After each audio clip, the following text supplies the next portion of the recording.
Swayam Prabha. Digital India. Educated India.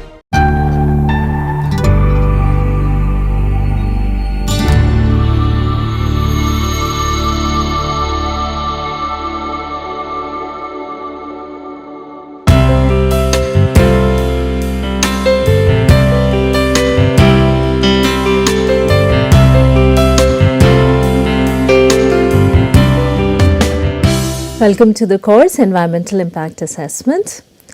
In the previous lecture, we developed understanding on key concepts of policies. Then we looked at different forms of governance, approaches and policy instruments, and we looked specific to the air.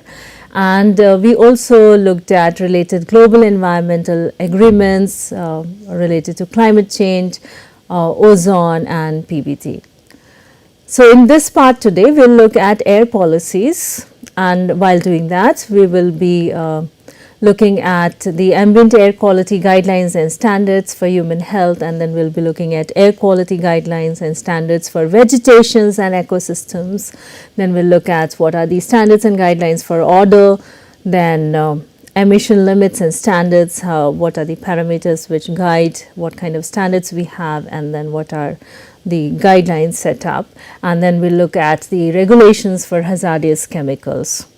So by looking at this, we'll simultaneously cover air guidelines and standards specific to India. And so the expected learning outcomes from you after completion of this session include that you should be able to list and describe and also synthesize the key international guidelines and standards related with air concerning the ambient air quality and then its impact concerning with ambient air qualities, particularly for human health, as well as then you should be able to describe about air quality guidelines and standards related with vegetation and ecosystem, and you should be able to identify guidelines which are there for order, and then also the emission limits and standards, and then also list the regulation related with hazardous chemicals. So looking at some of the key international guidelines and standards. So the key international guidelines and standards, we look into 5 domains when we look at these. So that was about how do we determine standards and guidelines, and now we're looking at the domains of standard and guidelines. So where all we find all these standards and guidelines. So one is related with ambient air quality guidelines and standards for human health. So what's good for us, what's the basic level which is there. So ambient air quality guidelines and standards are set based on that. Second, we see air quality guidelines and standards for vegetation and ecosystem. You also have guidelines and standards for odor, and then you also see emission limits and standards. Then also you see regulation for hazardous chemicals. So all these 5 domains you see where the guidelines and standards are usually set. So looking at ambient air quality guidelines and standards for human health. So the ambient air quality, the levels of pollution set within air quality standards are sometimes advisory. So you might see that they are not necessarily mandatory, but they can be advisory in nature, such as you see the WHO guidelines. They are advisory in nature, and then they can vary, or many countries cannot align to those standards. And you can see there are other which are mandatory and backed up with legislation, such as you have US standards, EU limit values, and then we also see the in India you see the CPCB standards which are there for national ambient air quality standards. You see those things. So you have certain which are advisory in nature, while there are certain which are mandatory. So it might completely depend on what's your context. So usually if we look at how to read these numbers, the concentrations are expressed either as mass of the substance per unit volume of air. So how much substance is there in the per unit volume of air, whatever volume of air you are taking. For example, micrograms per cubic meter. So how much pollutant, how much microgram pollutant is there in per cubic meter. So this is abbreviated as you can see here, a microgram per cubic meter. And then you see volume of the substance, or you can see volume of the substance to the volume of the air. So the pollutant compared to the volume of the air. So what's the proportion of that? For example, parts per million. So you can express it in parts per million or parts per billion, and they are abbreviated as ppm and ppb respectively. And these units can be converted from one to another using published conversion factors. So you can do those conversions. However, there might be slightly some variations in the standardization, local context variations might be there. So in the image here, we can see the comparative chart of like WHO. You can see the US national ambient air quality as well as EU air quality, and then how do they vary. At the same time, we'll be also looking at India's national ambient air quality standards. So you see that how they vary as per the what we can really apply, what we can really attain based on that. And health standards are different in different countries given the technical feasibility, economic feasibility as per the political and social context. So we see that WHO provides guidelines based on the observed health effect and has very high standards. And significant, we see that it has been noted that their significant success has been achieved through national and international policy and regulatory structure. So what kind of structure we have been able to be, we have been successful so far. And we have been able to reduce the emissions to a certain extent, and that's a positive indicator right now. So we also see that some pollutants like carcinogenic pollutants, arsenic, benzene, chromium, and all these have not been given in the guidelines. So it depends upon what really has to be included in the list.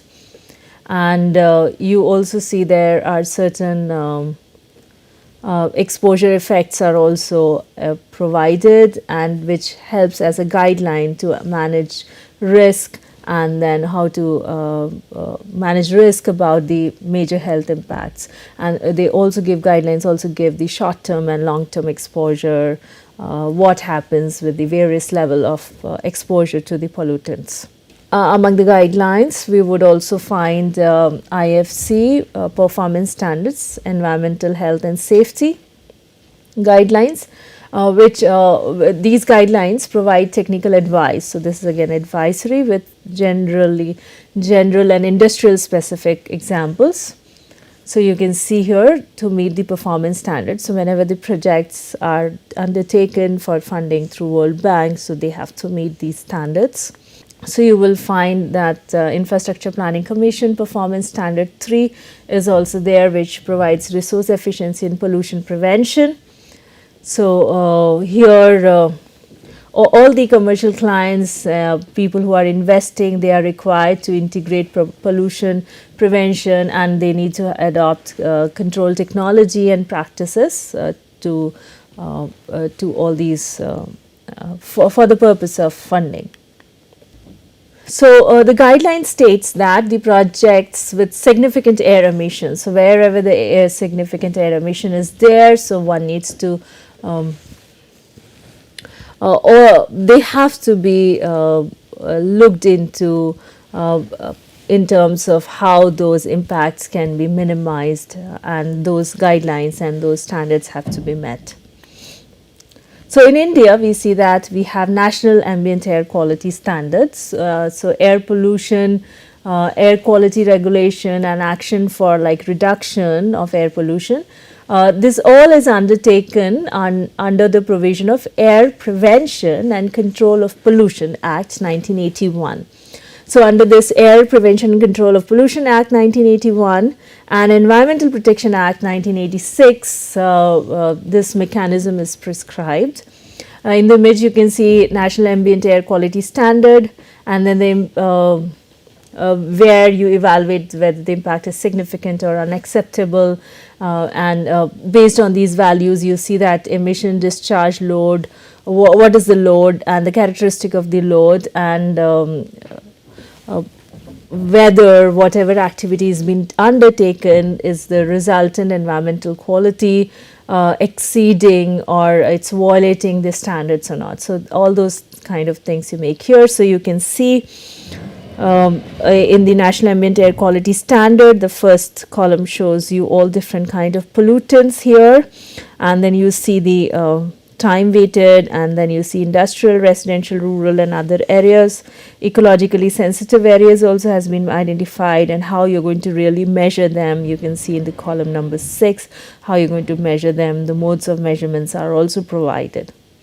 So when you do the assessments, you refer and you're guided or bound by these acts which are in place. We also find National Air Quality Monitoring Program, which is there in India, and CPCB is executing this program nationwide, and this is called as National Air Quality Monitoring Program, NAMP.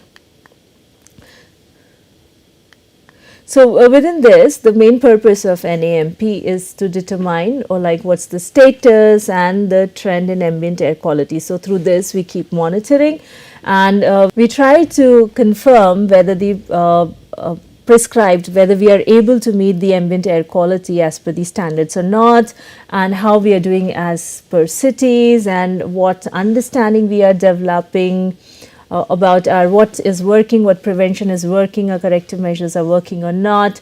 And then we also try to understand the natural cleansing process. So as per our environment, a lot of things naturally cleanse, so whether that's taking place or not, and natural cleansing through dilution, dispersion, and wind base movement and all these things. So whether it's a lot of things can be taken care naturally. So these are set up to regularly monitor our status as well as to see what is working and not working. So there are a range of pollutants which are looked through this NAMP. So you have sulfur dioxide, oxides of nitrogen, and then you have suspended particulate matter. So all these are monitored. Fine particulate matter, PM, so which you will come across a lot, and this is all monitored by NAMP program. And along with this, also relative humidity is taken care of, temperature is also added with this, and then monitoring of pollution is carried 24 hours, and the sampling is done for all these gaseous pollutants, 8-hourly sampling for particulate matter. So we keep this record all the time, 8 hours particulate matter. So these are recorded, and these are available as source for data for your calculation purpose. So this monitoring and everything is taken care with the help of CPCB, Central Pollution Control Board, as well as State Pollution Control Board, and then there's also National Environmental Engineering Research Institute, NEERI, located in Nagpur. Then you see that CPCB coordinates with all these agencies to ensure uniformity and consistency of air quality data. So you see this institutional setup which is there. So now moving on, we see that similarly United States National Ambient Air Quality Standards are also there. You have Clean Air Act, which provides like the federal law, the central law that regulates air emissions, and it looks at the air emissions from the stationary as well as the mobile sources. So if you think some of the air pollution must be coming from the stationary sources, we'll look into it more in detail when we deal with air in the methods section. So what all sources are there? So they identify this for stationary and mobile sources. Then also the law empowers the Environmental Protection Agency to establish national ambient air quality. So they are going to establish what standards we are going to set up, and set up for public health and public welfare, and those standards for also for the emission and also for the hazardous air pollutants. So we see that there are primary standards and there are secondary standards. So primary standards provide public health protection, whereas the secondary standards provide also like certain other lighter health concerns like visibility, damage to animals, crops, vegetations and protection. So you see the primary standards as well as secondary standards. So that was about the USA. Then you also see in Europe Union, you have air quality limit values. So they had air quality standard in form of mandatory health based limit values, and they had more stringent non-mandatory guide values to protect the environment. And guide values are intended to be long-term objectives. Here what you see, here you see the European Communities Framework Directive on Ambient Air Quality Assessment and Management, which is available, and the values are specified in series of, you will see the Daughters Directive, with the first one being agreed in 1999 and which covered range of like SO2, particulate matter, then you have NO2 and lead, and you see that later on Daughters directives also had ozone and then benzene and carbon monoxide. All these were also included in the list of the directives. So a very recent directive is of 2008, which combines most of the existing legislation in the country. We are talking about UK, Europe area. We are talking about Europe. This introduced new air quality objective for PM 2.5, and this permits certain time extensions for member states to comply with the limit values. So we cannot attain this limit value immediately, so there's certain time period which can attain those targets. So now moving into another domain, air quality guidelines and standards for vegetation and ecosystems. So we may think of how complex it would be to determine the effect of air pollution on vegetation and ecosystem because of the complexity. And because of this complexity, you would require different expertise and different expert areas, and they all need to coordinate together. Like you would need air quality expert, scientist, and ecologist also to come together. So this is a very difficult, complex area, but that's also done. And then you may also note that this area is also an evolving area. So we are developing our understanding. We do not have complete understanding as of now, and we see constant improvement in this area.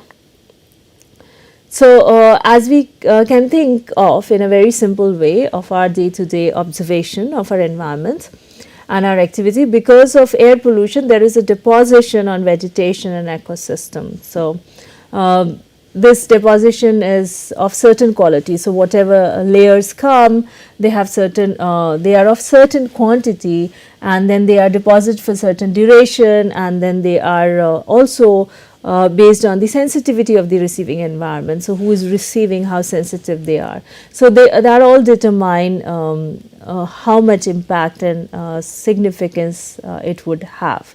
So that all we'll study in the method section also, but just for the overview at this moment. So for reference, for how much loads are of concern on an ecosystem, United Nations Economic Commission for Europe provides critical loads for deposition into sensitive ecosystem. And in India's case, you saw there was a column which mentioned for the sensitive ecosystem. So we also have those guidelines in place, and then how we take care of it. So anything beyond the prescribed value is considered as a pointer for potential damage.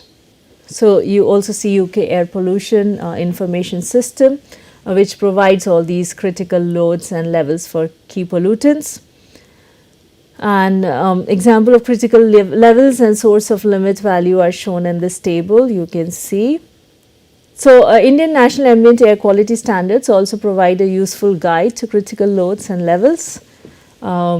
and you can see the examples of critical levels and source of limits value. You can see here the ecological sensitive you can see the ecologically sensitive area notified by central government and what is the value given there. So you will see that the value is much lesser compared to the industrial, residential and rural and the other areas. So we see that substances released to the air do not need to be assessed for deposition to ground unless they contribute to acidification and eutrophication. So they are very selective. So you would see there is selective list. So only those which are of concern are taken into consideration. Then there's also critical loads for nutrient nitrogen, which is also set under the Convention on Long Range Transboundary Air Pollution. So, these standards are set based on the experiments and the other studies which have been done.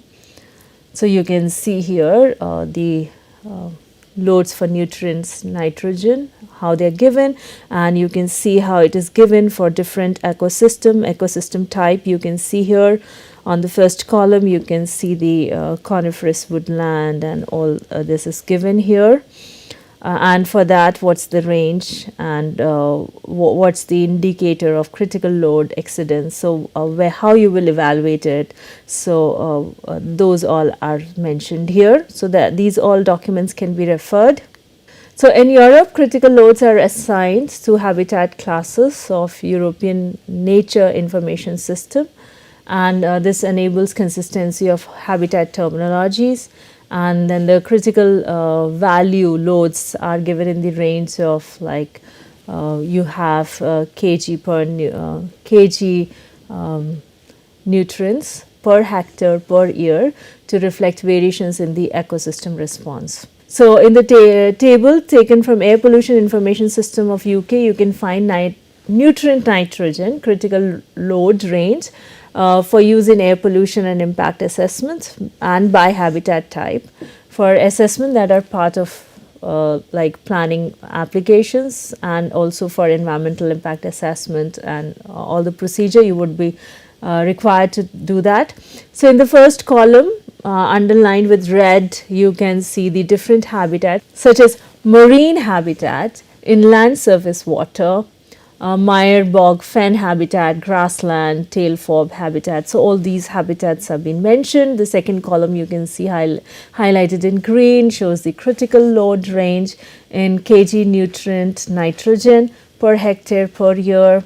And the third column highlighted in yellow color shows value used at screening stage. In the fourth column you can see the value used in detailed assessment stage. So, how even with the EIA process at the screening stage and at the assessment stage, what are the values acceptable. And then the link is also provided for downloading these values. So, I have given you the link here. So, now moving on to the other aspects, now we will look at the order, guidelines and standards. So, there is no internationally recognized standards, so but many of the nations have set up standards for this, and we'll also look at it when we deal with methods in air domain. So, the precise definition of order and how it is assessed in concentration terms varies from country to country. So, tolerable level would vary from location to location as well. So, country to country also it will vary from location to location, and higher level of order may be tolerable. For example, in industrial area you might be able to tolerate higher order compared to in your residential area, and you would be able to tolerate some level of order in the like restaurant and other places. So, there is always relativity, and then you have European Order Unit. UK provides that. So, European Order Unit, which is abbreviated as OUE. So, one OUE represents the threshold, so a certain value where 50% of the members, so members who are going to set that of the panel detect the order in the laboratory conditions. So, they are able to 50% of the people are able to detect that. So, that is considered as one OUE. And this may fluctuate also. And then so these are like fluctuating, this may vary. Then you have certain concentration levels also, which in which this order is expressed. So mass unit of pollution set up for acceptability of a particular order depending on a particular land use. So you have like in terms of percentile also it is mentioned. So in India, Schedule 2 and Schedule 6 General Standards for Discharge of Effluent under Environmental Protection Rules 1986 prescribe that all efforts shall be made to remove unpleasant odor as far as practicable. So we have that very broader consideration here. And it also depends on the level of complaint and annoyances. So we also go by that. So that also can fluctuate because people may not complain. So it varies across. You also see the FIDOL parameter, FIDOL, which is like which is defined in terms of like you can see intensity, duration, order, unpleasantness, and location, which you see here.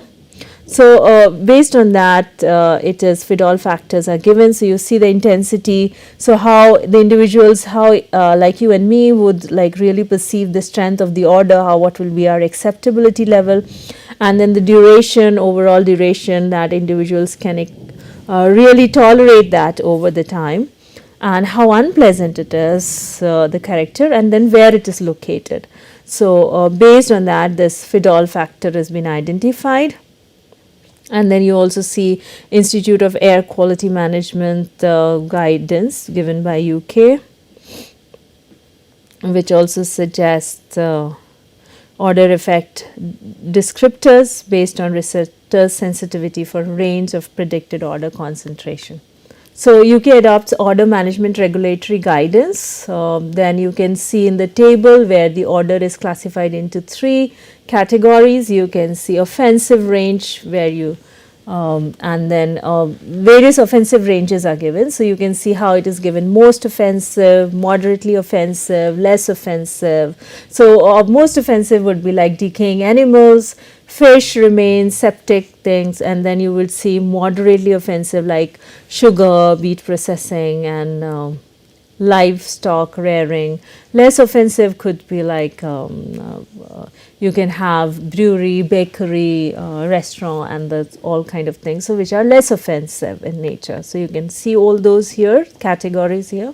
So you also see order is recognized as the problems nuisance in industries. So you see those also under Environmental Protection Rules of 1986. You can see the petroleum refinery, fermentation industry, natural rubber industry, large pulp, coffee processing, and then what kind of compliance norms for order has to be kept, you can see. So those are mentioned here, you can refer. Then there are emission limits and standards. So air quality standards refer to the levels of air pollution to which people and ecosystems are exposed. Another type of legislated standard is the emission standard. So these standards are also there, and then emission standards are usually derived from consideration of cost and effectiveness of available control technology. So what kind of technology we have, how expensive it is going to be, and how effective it is going to be. Based on that, we will decide upon what will be the limits and standards. Then we also see USA Pollution Prevention Act, then we also see EU Industrial Emission Directives, and then also IFC Environmental Health and Safety Guidelines. So you can find all those here for your further reading. All these provides emission from point source, and it suggests that it should be avoided, and it also emphasizes the combined application of process, modification, emission control. So all these tools should be used together. That's what is suggested. So now there's a lot of pressure on reduction of the emission, and the emphasis is laid on technology development and use of clean fuel.